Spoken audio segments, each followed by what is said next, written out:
ये मत सोचना मैं हिंदी मीडियम से हूं, मैं इंग्लिश मीडियम से हूं। अगर मैं तुम्हारी जगह होता ना तो अपनी जान की बाजी भी लगा देता। तुम्हें कसम है ये पिक मेरे पास जरूर पहुंचा देनी है।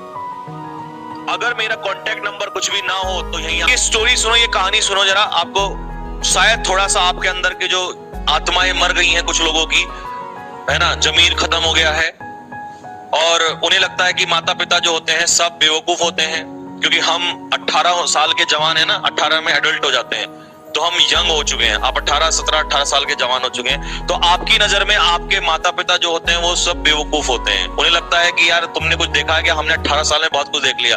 तो हमारे माता पिता को में हमें लगता है कि भाई 50 साल में उन्होंने कुछ नहीं देखा, लेकिन 18 साल में तुमने बहुत कुछ देख लिया।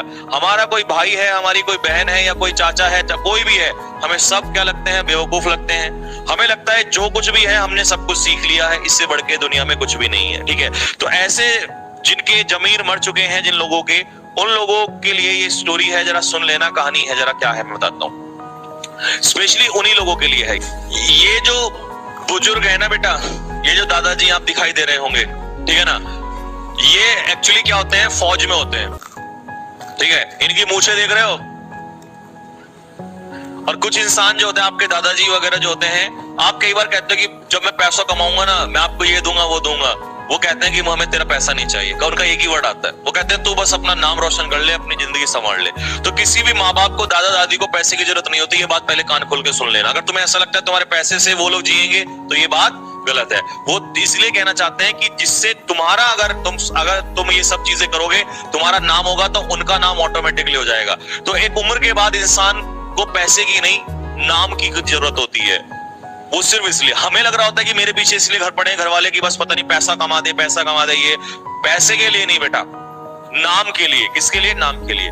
और तुम्हारे नाम से ही उनका नाम जुड़ा होता है। तो ये जो होते हैं ये फौज में होता है। तो भाई ये फौज से क्या होता है, ये रिटायर होके आते हैं। फौज से इनका क्या होता है, रिटायरमेंट होता है। जब इनका फौज से रिटायरमेंट होता है तो इनका सपना होता है, मतलब ये फौज में ही होते हैं पहले उस समय पर, ठीक है ना। तो फौज में ये रिटायर होके फिर मतलब फौज में ही होते हैं, तो इनका सपना होता है कि मेरा जो आगे बेटा होगा वो मेरा बेटा भी किसमें हो, फौज में ही हो, ठीक है ना, सेना के लिए ही समर्पित हो। अच्छा, कुछ तो माँ बाप ऐसे हैं ना कि बस अपना सब कुछ दान कर देते हैं, सब कुछ अपना लगा देते हैं दांव पर देश के लिए। कुछ हमारे नेता जैसे भी हैं और ढोंगी लोग भी हैं, निकम्मे पाखंडी। कभी देखा है किसी नेता का बेटा? रियरली 1% मिलेगा किसी नेता का बच्चा आपको फौज में जाता हुआ। क्यों भाई, ऐसा क्या है? लेकिन किसान, ये किसान ही है जिसका दिल भाई बहुत बड़ा होता है। ये शेर का जिगरा लेके पैदा होता है, ये शेर का जिगर रखता है बेटा। तो इनका सपना होता है कि इनका जो बेटा है वो किसमें जाए, फौज में जाए। अब जब ये उस समय फौज में ही होते हैं तो इनके जो बेटे हैं वो आपको दिखाई दे रहे होंगे, इधर दिखाई दे रहा है।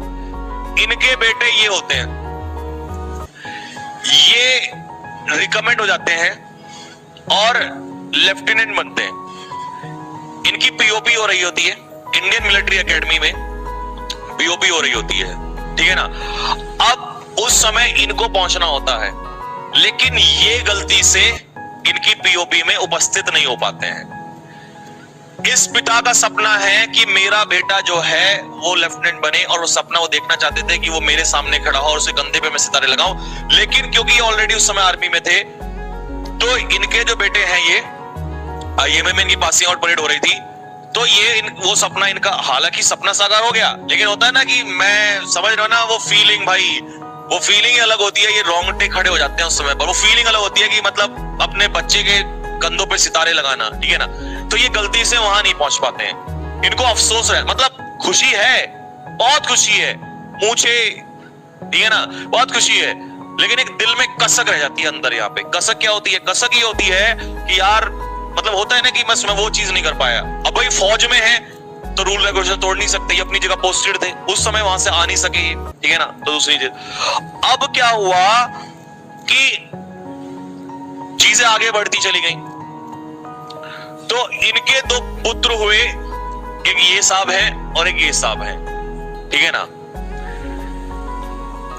ये दोनों ही बचपन से बहुत निकम्मे, बहुत ज्यादा निकम्मे।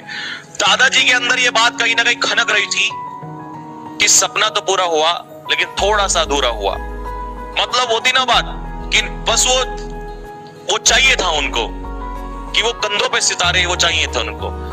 तो दादाजी ने अब अपनी, समझ रहे हो ना, एक सिपाही कभी भी हार नहीं मानता है। दादाजी ने अपनी नजर जो है वो इन नालायकों के ऊपर रख दी। अब ये भी फौज में है, लेकिन उन्होंने कहा नहीं, ये भी मेरे दोनों जो बच्चे हैं, मेरे पोते हैं, ये भी फौज में जाएंगे। लेकिन ये निकम्मे इतने थे कि इनका पढ़ने लिखने में कोई इंटरेस्ट नहीं। गली का ऐसा कोई कुत्ता नहीं था जिनको ये पीटते नहीं थे। गली का ऐसा कोई लड़के में, मोहल्ले में कोई ऐसा लड़का नहीं था जिसके साथ झगड़ा नहीं होता था। अब ये गांव में थे, ठीक है ना, उस गांव में खूब झगड़ा, लड़ाई झगड़े होते थे। तो इनको टेंशन होने लगी कि मेरा जो सपना है वो तो पूरा नहीं होगा, ये तो पढ़ते ही नहीं है या अभी से ऐसे हैं बचपन से ही, तो आगे क्या होगा। अब ये टेंशन में आने लगे। देख रहे हो, फैमिली में पैसे की कोई कमी नहीं है, नाम की कोई कमी नहीं है, सब कुछ है, लेकिन ये फिर भी ये होती है असली चीज है, पैसा ये नहीं चाहिए इनको। तो इनका सपना था वो ड्रीम पूरा करना। तो अब ये टेंशन में इसलिए आ गए क्योंकि पिता टेंशन में है। भाई एक पिता अपने, समझ रहे हो ना, एक बेटा, ये भी तो एक बेटे ही है ना। तो ये इसलिए टेंशन में नहीं थे निकम्मे, ये इसलिए टेंशन में थे क्योंकि ये टेंशन में है। ये और ज्यादा परेशान रहने लगे। मैं वही तो कह रहा था, जब हम 18 साल के हो जाते हैं ना, या हम 10 साल 12 साल, तो हम ऐसा सोचते हैं कि हमसे बढ़ के इस दुनिया में कुछ भी नहीं है साहब, हमसे बढ़ के कुछ नहीं है। और ये जो है, ये मतलब इनकी हरकत, उसमें लिखी थी सारी चीजें कि इनकी ऐसी ऐसी हरकतें थी, गालियां देना, उल्टा सीधा बोलना। अब भाई ये जो है, इनकी खास बात बताऊं, ये इनकी खूब पिटाई करते थे, खूब पिटाई करते। लेकिन इन्हें ऐसा लगने लगा कि भाई इनके पिटाई का भी असर नहीं हो रहा है। ये बेचारे बहुत परेशान हो गए। और पिता भी पिटाई करते, लेकिन कर क्या पाते, कुछ हो नहीं रहा था। तो ये उस कोलू के बैल की तरह हो गए ये दोनों लड़के कि बस चलते जा रहे हैं, उन्हें कुछ नहीं पता। यार दोस्तों में ऐसे इन सब चीजों में, अय्याशी में लीन हो गए बिल्कुल। इनको कोई दिक्कत नहीं थी, इनको ये था कुछ ना कुछ तो कर लेंगे, जिंदगी संवार लेंगे, अपनी जो होगा देखा जाएगा, मैं तो हुई। इनके जो इस दिल में वो तूफान जो उठ रहा था, वो बार बार उठता और वो शांत हो जाता। लेकिन साथियों, कहते हैं कि एक फौजी दीवाना होता है, पागल होता है, और उसी दीवानगी में वो जी रहा होता है। उस फौजी को लाखों करोड़ों रुपए नहीं चाहिए होते हैं। तो ये बहुत परेशान हो गए। और समय बीतता गया, समय बीतता गया, समय बीतता चला गया। तो भाई ये जो इन्होंने मतलब सब कुछ अपना, अब जैसे मतलब इनका कोई इंटरेस्ट नहीं रहा, आना जाना बंद कर दिया सारी चीजें, ठीक है। बहुत परेशान हो गए, डिप्रेस होते चले गए, और इन पे कोई असर नहीं पड़ता था। इनको लगता था कि भाई सब कुछ ऐसा ही है, हमारे आगे कोई कुछ नहीं है, मौज मस्ती, पैसा, पैसा तो इन्होंने भी कमाया, पैसा इन्होंने भी कमाया, पैसे की कमी नहीं है, कोई दिक्कत नहीं है। बहुत समझाया, कुछ नहीं हुआ। अब एक दिन क्या हुआ कि ये जो दादाजी थे, ये ऐसे ही बैठे हुए थे, समझे ना, गांव में आपको पता ही है, किसान मतलब फौजी जो है अपनी जमीन नहीं छोड़ता कभी भी। तो ये वापस वही गांव में वो बैठे हुए थे और अपने क्या कहते हैं, गाय भैंस जो होती हैं, जो जानवर होते हैं, के पास बैठे हुए थे ऐसे ही। और इनकी आंखों से आंसू टपक रहे थे। एक वो इंसान जिसका बेटा एक बड़ा अफसर हो, उसकी आंखों से आंसू टपक रहे थे। तो उनके पास में ही इनकी वाइफ, यानी कि इन लोगों की दादाजी और इनकी माताजी, वो वहीं पर खड़ी हुई थी, और उनको देखकर उनके आंसू निकल रहे थे। तो भाई दर्द तो समझ में आ जाता है। और ये जो दोनों निकम्मे हैं, ये कहीं से घूमते घूमते आ रहे थे, और जैसे इन्होंने सामने, अभी सामने पहुंचे, इन्होंने देखा कि दादी जी जो हैं वो थोड़ा सा कहीं ना कहीं, चेहरे से पता चल जाता है, तो इन्होंने इग्नोर कर दिया और ये आगे बढ़ गए। अब इनमें से जो एक था, ये पीछे मुड़ के देखा और उसने देखा कि उसके दादा की आंखों से आंसू टप टप टप ऐसे नदी बह रही है। वो पीछे मुड़ा, उसने उसको रोका, अरे रुक भाई, रुक रुक। पीछे मुड़ा और सामने गया, और इनको लगा कि शायद आज दादाजी को कोई गाली या कुछ देके चला गया, कोई भी कुछ ना कुछ हो गया। इन्होंने तुरंत दादाजी के सामने होते ना, बताओ किसने क्या कहा, हम देख लेंगे, ये कर लेंगे, वो कर लेंगे, आग लगा देंगे, तबाही मचा देंगे। उन्होंने कहा कि हाँ आज किसी ने बहुत कुछ कहा, तो बोला बताओ कौन है, आग लगा देंगे, तबाही मचा देंगे।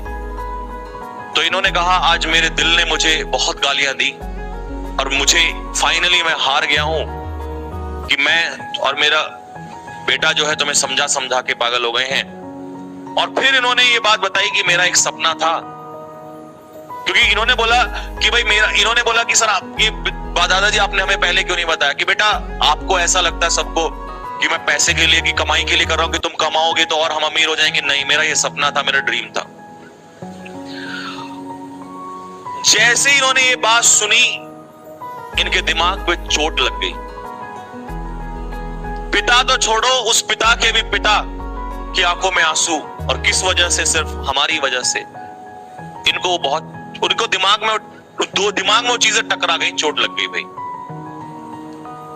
तो साहब बात क्या थी? अब दो ही बातें थी कि या तो तुम हमारे लिए कुछ नहीं हो, अगर तुम कुछ नहीं हो तो साहब इसका मतलब डायरेक्टली प्रोपोर्शनल आप भी कुछ नहीं है। लेकिन नहीं साथियों, ऐसा नहीं हुआ। इन लोगों ने, इनके दिमाग पे ऐसी चोट लगी, ऐसा असर पड़ा कि उसी दिन उन्होंने कसम खा ली और उसी दिन दादाजी के हाथ में दोनों ने सर कि या तो अब तुम्हारे बेटे फौजी ही बनेंगे या वापस घर नहीं लौटेंगे। और ये निकल गए साथियों वहां से। ये वो पत्थर थे जो कभी पिघलाए नहीं जा सकते थे, लेकिन वो पत्थर पिघल गए। और साथियों एक साल के अंदर अंदर ये लोग सेलेक्ट हो गए थे। और ये उस दिन की फोटो है, ये साथियों उस दिन की फोटो है जिस दिन ये दोनों शेर जो हैं वो सामने खड़े हुए थे। और आप एक बात नोटिस कर रहे हो, जो पिता है वो इनके बीच में नहीं है, वो साइड में है। वो बब्बर शेर जो है वो अपने दो शेरों के साथ खड़ा हुआ है।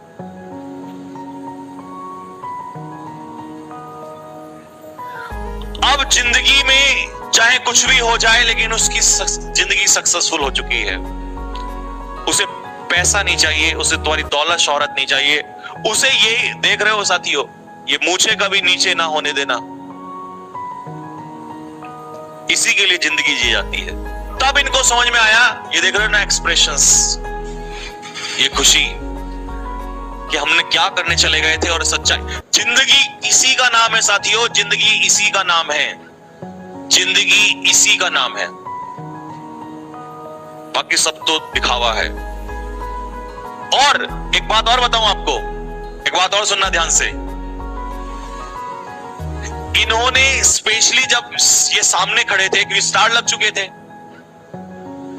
तो जब ये सामने खड़े थे, उनके कंधे पे सदाएं लगाने की बारी आई, तो इन्होंने सामने खड़ा करके दोनों को और एक सैल्यूट मारा कि एक फौजी का, क्योंकि तो फौजी थे, एक फौजी का सैल्यूट है तुम्हें, एक फौजी का एक लेफ्टिनेंट को या दोनों लेफ्टिनेंट को सैल्यूट है। साथियों ये जरूर होता है, आप भले ही पिता हैं या दादाजी हैं, आपको सैल्यूट मारना पड़ेगा। तो ये तो ऑलरेडी थे, इनको तो ठीक है भाई, ये तो ऑलरेडी थे वहां पर, ये नहीं थे। इन्होंने कहा मैं सैल्यूट जरूर मारूंगा। इन्होंने कहा नहीं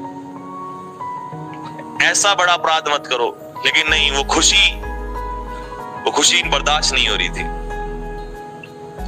तो ये जिंदगी में अरबपति बन जाते, कोई फर्क नहीं पड़ता, लेकिन साथियों जो ये खुशी इन्होंने दी ना, वो खुशी बहुत अनमोल है, उसको वो दैट इज प्राइसलेस। अगर थोड़ा बहुत भी दिमाग पे असर पड़ा हो ना, तो बस ये पिक्चर निकालना जरा और ये पिक्चर अपने फोटोज में लगा लेना। बोला अब दिन तो यही आएगा, नहीं तो बस बाकी सारी चीज सब बेकार है। लक्ष्य को हर हाल में पाना है। तो सुना दिया बस सिलेक्शन कैसे लेना साथियों।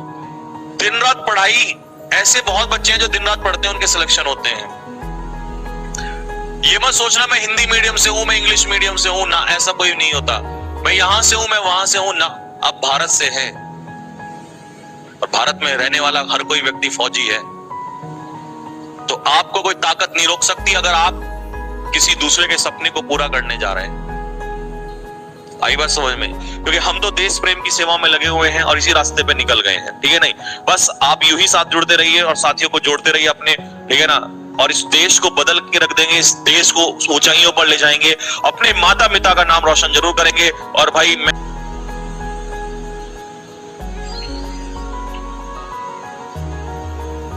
अगर मैं तुम्हारी जगह होता ना तो अपनी जान की बाजी भी लगा देता इस चीज के लिए। आप इंसान हैं तो जरूर करेंगे ऐसा। मेरी आप सभी से हाथ जोड़ के गुजारिश है बच्चों, इससे बढ़ के कुछ भी नहीं हो सकता। और जिस दिन ये खेल होगा, तुम्हें कसम है ये पिक मेरे पास जरूर पहुंचा देनी है। अगर मेरा कांटेक्ट नंबर कुछ भी ना हो तो यहीं आके मिल जाना, नहीं और पासिंग आउट परेड तो कहां होगी, इंडियन मिलिट्री एकेडमी देहरादून, और देहरादून में तुम्हें मैं मिलूंगा। और वो भी ना कर पाओ तो मेरी फेसबुक पेज है संजीव ठाकुर के नाम से, फेसबुक पे डाल देना। मैं समझ जाऊंगा कि कुछ शेर जो है वो जाग गए थे, जो भेड़ियों बनने की तरफ जा रहे थे, उनका जमीर जाग गया था, और वो शेर जो है उन्होंने वो कर दिखाया जो मैंने सपना सोचा था। साथियों, मेरी एज नहीं है, नहीं तो मैं कुछ भी कर जाता इस चीज के लिए, ठीक है ना।